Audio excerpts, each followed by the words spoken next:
आप सभी का स्वागत है मेरे YouTube चैनल डिवाइन म्यूजिक में। आज मैं आपको बताऊंगी कैसे मिली थी भगवान शिव को अपनी तीसरी आंख। हम सभी जानते हैं कि इंसान हो या भगवान, सभी के पास दो ही आंखें होती हैं, लेकिन देवों के देव महादेव के पास दो नहीं बल्कि तीन आंखें हैं।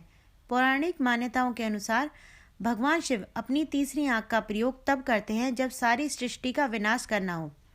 लेकिन क्या आप जानते हैं कि आखिर भगवान शिव को तीसरी आंख कैसे मिली थी? इसके पीछे का रहस्य बड़ा ही गहरा है। आप सब ध्यान से सुनिएगा।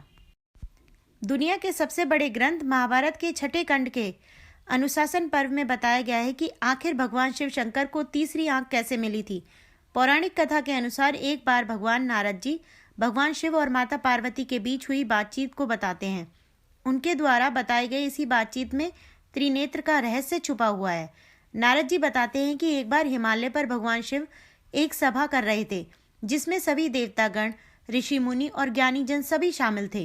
तभी उस सभा में माता पार्वती आईं और उन्होंने अपने मनोरंजन के लिए अपने दोनों हाथों से भगवान शिव की दोनों आंखों को ढक लिया। माँ पार्वती ने जैसे ही भगवान भोले शंकर की आंखों को ढका, वैसे ही सारे संसार में अंधेरा छा गया। पूरी दुनिया में हड़कंप भी मच गया। ऐसा लगने लगा जैसे सूर्यदेव का कोई अस्तित्व ही नहीं है। जगह जगह ज्वालामुखी फटने लगे। ऐसा लगने लगा मानो धरती का अंत नजदीक आ गया हो। धरती पर मौजूद सभी जीव जंतुओं में खलबली सी मच गई।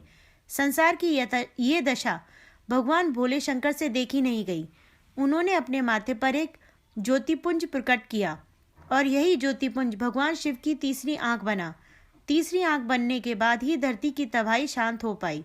इसके बाद माता पार्वती के पूछने पर भगवान शिव ने उनसे बताया कि अगर वो ऐसा नहीं करते तो पूरा संसार नष्ट हो जाता, क्योंकि उनकी आंखें ही जगत की पालनहार हैं। सूत्रों के मुताबिक जब जब सृष्टि पर संकट आता है, अत्याचार बढ़ता है, विनाश करीब आता है, तब भोलेनाथ की तीसरी आंख खुलती है। इस दौरान भोलेनाथ अपने रौद्र स्वरूप में होते हैं।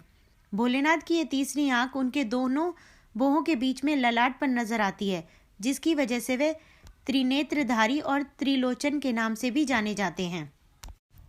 हिंदू धर्म में तीसरी आंख का क्या मतलब है?